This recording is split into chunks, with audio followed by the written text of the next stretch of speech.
Hello class 7th welcome students. Allen public school Netrana की online classes Elon educare में आप सबका स्वागत है। आज हम आपकी एसएसटी की वीडियो बना रहे हैं जिसका सेकंड चैप्टर हिस्ट्री का सेकंड चैप्टर हम कर रहे थे न्यू किंग्स एंड किंगडम्स, जिसमें हमने आपका सेकंड चैप्टर स्टार्ट कर लिया था। उसका हम लास्ट पार्ट करने जा रहे हैं आज, जिसका फर्स्ट टॉपिक है राजेंद्र चोला। ठीक है, जिनका शासनकाल रहा 1016 CE टू 1044 CE तक इनका शासनकाल रहा था। तो देखते हैं इन्होंने अपने टाइम में क्या कुछ किया। Rajendra Chola ascended the throne after his death. Rajendra का जो बेटा था राजेंद्र चोला, उसे मतलब उनकी डेथ के बाद में, उसके मरने के बाद उसके बेटे को उसका शासन सौंपा गया, उसका सिंहासन सौंपा गया। He proved himself to be stronger and more powerful than his father Raja Chola. उसने क्या किया, राजा चोला का बेटा था राजेंद्र चोला, उसे राजा के मरने के बाद में उसका सिंहासन सौंपा गया और फिर अब उसके बेटे ने अपने आप को और भी ज़्यादा मजबूत और पावरफुल साबित किया अपने पिता राजा चोला से भी, यानी उसने अपने आप को बहुत ही ज़्यादा स्ट्रोंगर और पावरफुल साबित कर दिया था अपने पापा की तुलना में। ही completed the conquest of Sri Lanka which was initiated by his father. उसने क्या किया, श्रीलंका पर जीत कंप्लीट कर ली थी, यानी उसने श्रीलंका को जीत लिया था जो उसके पापा ने बीच में छोड़ दिया था। यानी जो चीज़ उसके फादर ने बीच में छोड़ी थी वो उसके बेटे ने राजेंद्र चोला ने कंप्लीट कर दी, श्रीलंका पर जीत। Marching across Kalinga he defeated the ruler of Bengal after crossing the river Ganga. जब वो कलिंगा की तरफ मार्च कर रहा था तो उसने बंगाल के शासक को भी हराया था। कहाँ पे, रिवर गंगा के उस पार। ठीक है, रिवर गंगा नदी को क्रॉस करके, और उसने बंगाल के शासक को हराया था जब वो कहाँ जा रहा था, कलिंगा की तरफ मार्च कर रहा था। His army reached even up to Myanmar, यहाँ तक कि उसकी जो आर्मी थी वो म्यांमार तक भी पहुँच गई थी। ठीक है, उसके बाद है the people there welcomed him as Gangaikonda the conqueror of the Ganga. ठीक है, तो जहाँ वहाँ के जो लोग थे उन्होंने उसका वेलकम गंगईकोंडा के नाम से किया, जो कि गंगा को जीत कर आया था, यानी उसने गंगा नदी का इलाका जीता था, इसलिए उसे ये नाम दिया गया। A special coronation ceremony was organize to welcome him and he also laid the foundation of a new city called Gangaikonda Cholapuram. ठीक है, तो एक बहुत ही स्पेशल राज्याभिषेक सेरेमनी की गई, ऑर्गेनाइज की गई उसके स्वागत में, और उसे मतलब उसने क्या किया, एक नया शहर बसाया जिसका नाम रखा गया गंगईकोंडा चोलापुरम, नाम रखा गया उस सिटी का। In 1025 CE Rajendra Chola waged a naval conquest and sent his troops to Malacca straits against the ruler of Srivijaya which was a powerful empire of Malaya, Java and Sumatra. ठीक है, 1025 CE में राजेंद्र चोला को वेतन के रूप में एक क्या मिली, एक नौसेना जीती उसने, और फिर उस ट्रिप को उसने कहाँ भेजा, मलाक्का स्टेट्स में भेजा, जो कि against the ruler of Srivijaya शासक के खिलाफ। Which was a powerful empire of Malaya, Java and Sumatra. ये एक मलाया, जावा और सुमत्रा क्षेत्र की एक पावरफुल अंपायर थी, साम्राज्य था। He had control upon the sea routes from India to China and they did not allow Chola ships and traders to sail through the Malacca Straits to China and the Malaya Peninsula। ये मतलब इनका control, उन्होंने समुद्री मार्ग पर अपना control कर रखा था। जो रास्ता इंडिया टू चाइना में मतलब समुद्र के जरिए व्यापार करता था, उस रास्ते पर इन्होंने अपना कंट्रोल कर रखा था। And they did not allow Chola ships, और ये चोला शिप्स को अलाउ नहीं करते थे, and traders to sail through the Malacca straits to China and the Malaya peninsula. और ये जो थे वो चोला शिप्स को व्यापार करने के लिए, मलाक्का स्टेट जाने के लिए, चाइना जाने के लिए उस रास्ते का इस्तेमाल नहीं करने देते थे। ठीक है, मलाया प्रायद्वीप पर भी नहीं जाने देते थे। In the end the Chola navy stood victorious and the relations between the two countries became better. अंत के अंदर क्या होता है कि चोलास जो थे वो जीत हासिल करते हैं, जीत जाते हैं, और दोनों कंट्रीज के बीच में रिलेशंस काफ़ी अच्छे स्थापित होते हैं। फिर था चोला ट्रेड, यानी इनका शासनकाल में व्यापार कैसा था। ठीक है, वो हम देखेंगे इसमें। Kaveri Pattanam and Nagapattinam were the two major ports of the Cholas की ये दो मेजर पोर्ट थे व्यापार करने के। Merchants and traders visited from South East Asia and China. Merchants और व्यापारी ये लोग कहाँ से आते थे, साउथ ईस्ट एशिया में, फ्रॉम साउथ ईस्ट एशिया से और चाइना से आते थे।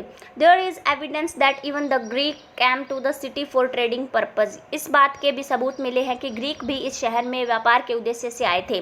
The Cholas sent 3 trade missions to China in the year 1016, 1033 and 1077 CE respectively.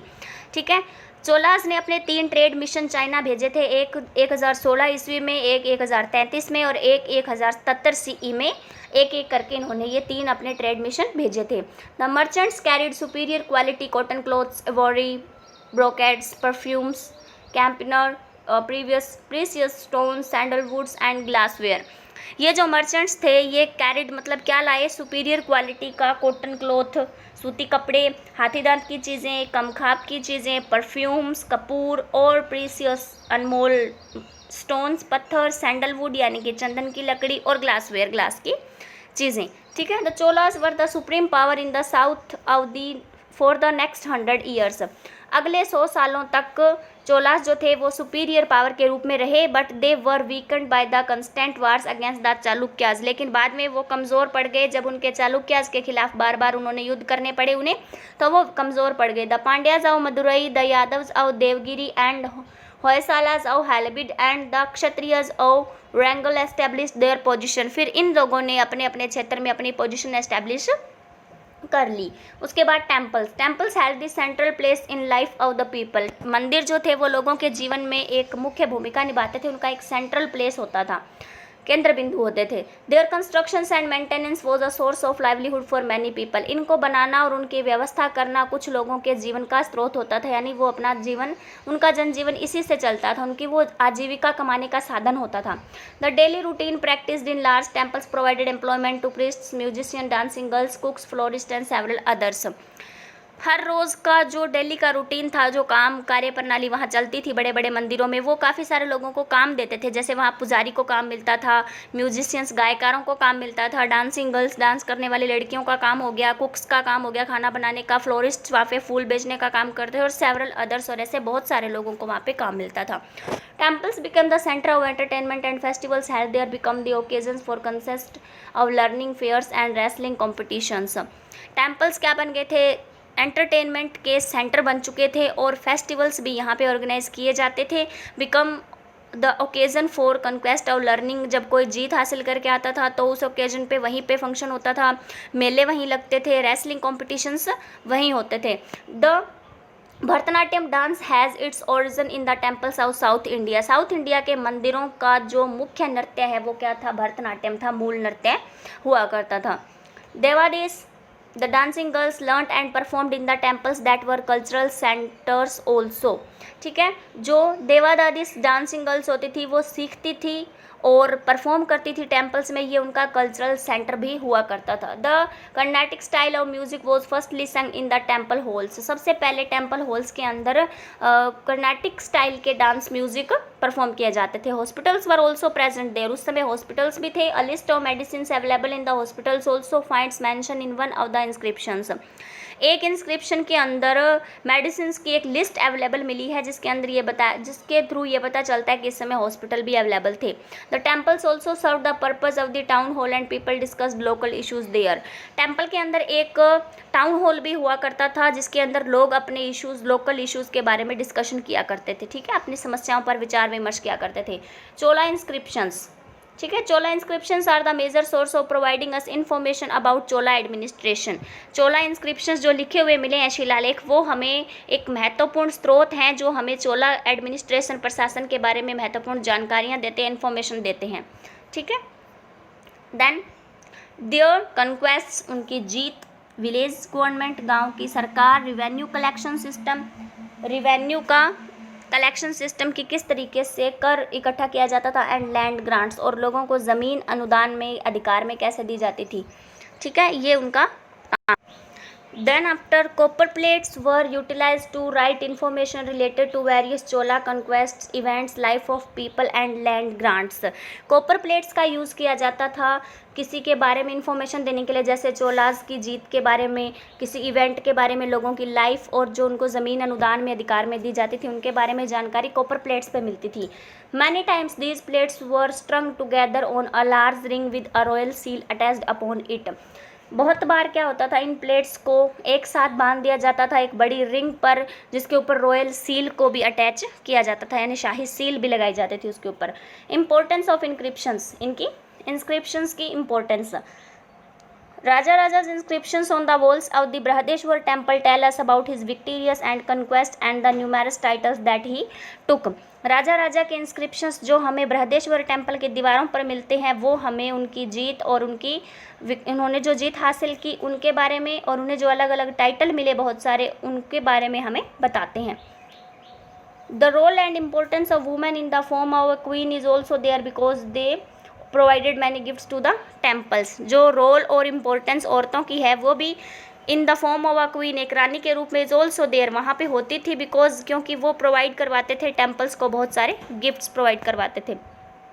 The walls of the Tanjavur temple contain information about the army regiment saying that there were elephants, foot soldiers, cavalry and a navy. इन जो Thanjavur temple है उसकी दीवारों पर हमें जो information मिलती है वो आर्मी रेजिमेंट्स के बारे में भी मिलती है और वो ये बताते हैं कि उनके पास हाथियों की सेना होती थी, फुट पैदल चलने वाले सोल्जर्स होते थे और कैवेलरी होता है, बख्तरबंद गाड़ियों की सेना होती थी और नेवी भी होती थी. ठीक है. उसके बाद है राजा राजा वॉज एन एबल एडमिनिस्ट्रेटर. राजा राजा एक बहुत ही सक्षम प्रशासक भी थे. This is proved by the way the efficient administration of the temples was done and by the donation which were granted in a systematic manner. ये चीज़ इस बात से प्रूव होती है कि वहाँ का जो एडमिनिस्ट्रेशन था, जो प्रशासन था वो काफ़ी एफिशिएंट था, काफ़ी अच्छा था. और temples was done of the temples यानी टेम्पल्स का जो प्रशासन था वो काफ़ी अच्छा था. And by the donation which were granted यानी डोनेशन के द्वारा जो ग्रांट की जाती थी सिस्टमेटिक मैनर में वहाँ मंदिरों में डोनेशन दी जाती थी. Names of various government officers such as magistrate, revenue officer, temple manager and those who handled the everyday affairs of the king and the village headman have also been mentioned. इसके अंदर काफ़ी सारे various government officers के नाम include हैं जैसे कि magistrate और कर इकट्ठा करने वाला ऑफिसर, टेम्पल का मैनेजर और जो हर रोज़ के अफेयर हैंडल करते थे वो लोग भी जो राजा के हर रोज़ के काम देखते थे और विलेज का हेडमैन भी इसके अंदर शामिल किया गया है. The officers were proved land grants in the form of salary. जो ऑफिसर्स को लैंड दी जाती थी वो सैलरी के रूप में मतलब सैलरी के रूप में उनको क्या दी जाती थी, ज़मीन दी जाती थी. The Brahmins received most of the land grants. Brahmins को सबसे ज़्यादा लैंड प्रोवाइड करवाई जाती थी. Initially the land grants were provided in areas where irrigation facilities already existed. और इन्हें वो ज़मीन प्रोवाइड करवाई जाती थी जहाँ जिन एरिया में खेती मतलब कृषि का जो काम है, इरीगेशन का जो काम है, सिंचाई का जो काम है, सिंचाई की फैसिलिटीज़ ऑलरेडी वहाँ पे हो. These areas were called as wetlands. ठीक है. यानी ऐसे एरियाज़ उनको प्रोवाइड करवाए जाते थे जहाँ सिंचाई की फैसिलिटी प्रोवाइड हो और ऐसे एरियाज़ को वेटलैंड्स कहते थे. Later these grants started to be provided in dry areas also. और बाद में ये जो अनुमति थी ये उन एरियाज़ में भी प्रोवाइड करवाई जाने वाली जो सूखे एरियाज़ थे जिनमें पानी नहीं लगता था. Where new irrigation canals had to be build to facilitate cultivation. जहाँ पे नए सिंचाई के साधनों को स्थापित करना किया जाता था फैसिलिटी देने के लिए, कल्टीवेशन की फैसिलिटी वहाँ पे शुरू करने के लिए. A Brahmin named Aniruddha who received land grant by a Chola king. एक ब्राह्मण जिसका नाम अनिरुद्ध था उसने चोला राजा से एक ज़मीन प्राप्त की थी. Said that the boundaries of the land were marked by erecting mounts and planting cactus. और ऐसा कहा जाता है कि इस लैंड की बाउंड्रीज कैसे मार्क की गई थी, वहाँ पे टीले बनाकर, टीलों का निर्माण करके और कैक्टस उगाकर इसकी बाउंड्री को सुनिश्चित किया गया था. The fruit trees, tanks, canals, water, pastures, open spaces, gardens, village site, fish ponds, beehives, granaries, etc. and all the taxes which were earlier collected by the king would now go into the hands of the person who received this land as grant. फलों वाले पेड़, tank बनाना, canals, नहरें, पानी, pasture, चारागाह है, open space, खुला स्थान, garden, village site या फिर फिश मछलियों के तालाब, मधुमक्खियों के छत्ते, ग्रैनरीज, इन सब का जितना भी टैक्स पहले राजा लेता था अब वो टैक्स कौन कलेक्ट करेगा, उस आदमी के हाथों में चला जाता है जो अब उस ज़मीन को प्राप्त कर चुका है. The old tenants were asked to evacuate the land and leave. पुराने जो किराएदार होते हैं उन्हें उस ज़मीन को छोड़कर जाने के लिए कहा जाता है. The person who receive the land grant could dig wells, plant trees, build holes using burnt bricks and to conserve water for irrigation. जो आदमी अब इस ज़मीन को रिसीव करता है वो वहाँ पे कुएँ बना सकता है, प्लांट ट्रीज लगा सकता है, होल्स बना सकता है, जली हुई ईंटों से, पक्की ईंटों से होल बना सकता है. इरीगेशन के लिए, पानी को संरक्षित रखने के लिए वो वहाँ पे जो भी कार्रवाई करना चाहे वो कर सकता है. उसके बाद चोला गवर्नमेंट कैसी होती थी, settlement of peasants called as Ur ठीक है, जो किसानों का सेटलमेंट था उसे कहते थे, become prosperous with the extension of irrigation agriculture. अब वो क्या हो चुके थे, काफ़ी समृद्ध हो गए थे, क्योंकि अब सिंचाई, एग्रीकल्चर में सिंचाई की व्यवस्था काफ़ी ज़्यादा एक्सटेंड हो चुकी थी, ठीक है, उन्हें काफ़ी विस्तार हो गया था। Groups of such villages formed larger unit called Nadu, मतलब कुछ ऐसे विलेजेस का ग्रुप जो कि लार्ज यूनिट बनाते थे, बड़ी यूनिट बनाते थे मिलके, उनको नडू कहते थे। The village council and the nadu had certain administrative function such as dispensing justice and collecting taxes. ये जो मतलब विलेज काउंसिल और जो नडू होते थे, ये दोनों मिलके अपने खुद के प्रशासनिक कार्यक्रम खुद करते थे, और इसके अंदर क्या होता था, अपने चीज़ों का टैक्स कलेक्ट करना और न्याय करना उस क्षेत्र के अंदर, ये सब रिस्पॉन्सिबिलिटी इनकी खुद की होती थी।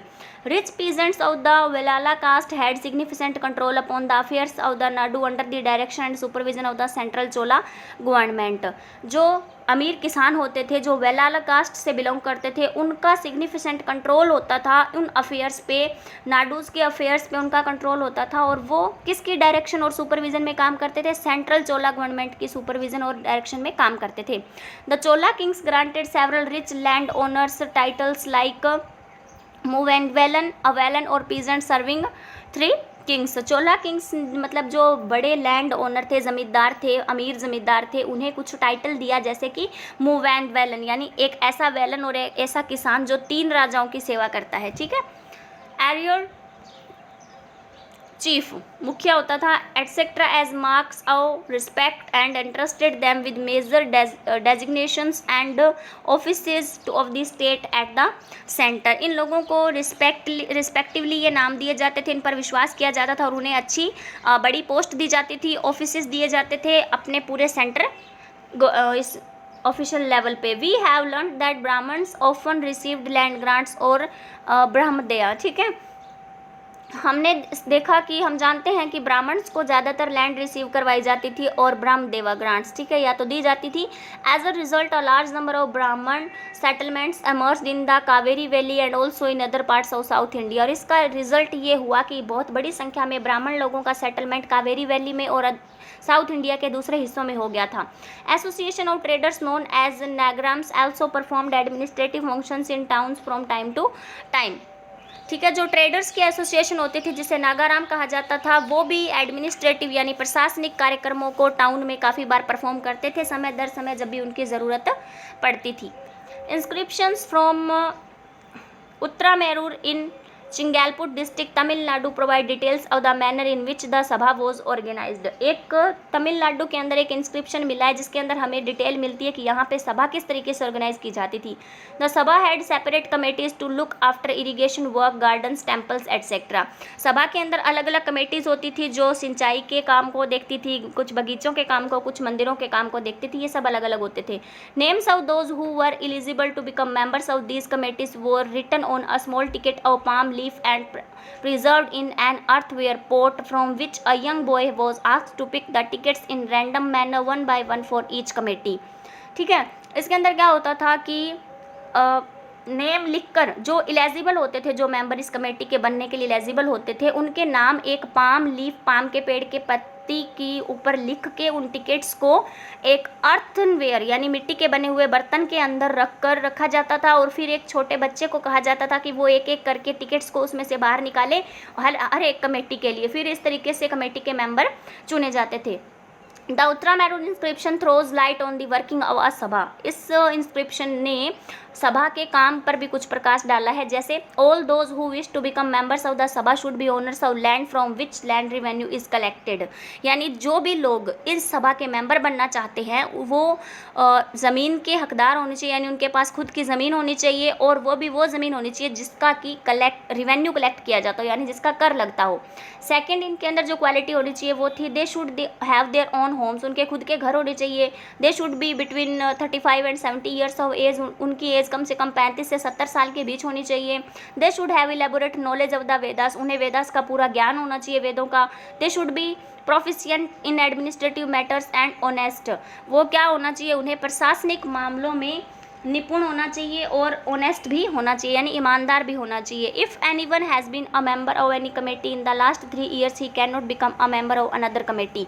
अगर कोई ऐसा आदमी है जो पिछले 3 सालों में किसी कमेटी का मेंबर रह चुका है तो वो अब किसी दूसरी कमेटी का मेंबर नहीं बन सकता। Any one who has not submitted his accounts as well as those of his relatives can not contest the elections. Any one who has not submitted his accounts, ठीक है, जो कोई अपने अकाउंट सबमिट नहीं करता as well as those of his relatives, जो कि उससे जुड़े हुए हैं, उससे संबंधित हैं, तो वो इस इलेक्शंस में पार्टिसिपेट नहीं कर सकता। अब हम देखेंगे सभा और में difference. The Sabha assisted the king's administrative officers in the measurement of land which was under cultivation in calculating the payable tax and the collection of land revenue। सभा जो है वो राजा के एडमिनिस्ट्रेटिव ऑफिसर्स का जो लैंड का measurement होता है उसके अंडर में काम करती है, और उसके अंदर आता भी कल्टीवेशन की ज़मीन देखती है वो कितनी है, और टैक्स पे करने वाली ज़मीन कितनी है, and the collection of land revenue, और ज़मीन पर कर कितना collect. The tax collected was then sent to the central government. Tax को कलेक्ट करके सेंट्रल गवर्नमेंट को भेजा जाता था। Taxes were paid in the form of cash और इन काइंड ग्रेन्स। ये टैक्स या तो कैश के रूप में होता था या फिर अनाज के रूप में। द सभा ऑल्सो परफॉर्म द फंक्शन और settling disputes associated with land water and irrigation. सभा जो है वो भी क्या करती है, काफ़ी सारे फंक्शंस को परफॉर्म करती है, जैसे कि जो ज़मीन से जुड़े हुए जितने भी वाद विवाद चल रहे होते हैं उनकी सेटिंग करती है, और ज़मीन, पानी और सिंचाई से संबंधित भी प्रॉब्लम्स सॉल्व करती। It also maintain roads, water tanks and temples. ये क्या करती हैं, रोड्स को, वाटर टैंक्स को, टेम्पल्स को मेंटेन करने में काम करती है। Its justice committee also imposed fines, punish the criminals and dispensed justice. इसकी जो जस्टिस कमेटी है, जो न्याय वाली कमेटी है, वो क्या करती है, फाइन्स को इम्पोज करती है, फाइन लगाती है, पनिश करती है क्रिमिनल्स को, और वहाँ पे न्याय को फैलाती है, ठीक है, न्यायिक काम करती है। The capital Thanjavur was transformed into the granary of the south through a dam built across the Kaveri river. जो कैपिटल तंजावर है उसे एक ग्रैनरी में ट्रांसफ़र कर दिया गया है, क्योंकि साउथ की ग्रैनरी बना दिया गया है उसे थ्रू अ डैम, एक डैम बनाकर, जो कि कावेरी नदी के ऊपर बना है। The network of irrigation projects built by the Chola rulers facilitated irrigation of a great extent. जो इरीगेशन प्रोजेक्ट का, यानी सिंचाई प्रोजेक्ट का जो नेटवर्क चोला रूलर्स ने बनाया वो काफ़ी फैसिलेटेड रहा इरिगेशन के अंदर, और उसका काफ़ी विस्तार भी हुआ है, ठीक है, काफ़ी विस्तृत रूप में और काफ़ी अच्छे रूप में इरिगेशन को इन लोगों ने फैलाया है। तो क्लास 7th ये आपका चैप्टर है, इसको आपको अच्छे से रीड करना है, और जिस भी सब्जेक्ट का जो भी होमवर्क आपको सेंड किया जाता है आप टाइम टू टाइम वो साथ में करते रहिए। Okay, thanks and have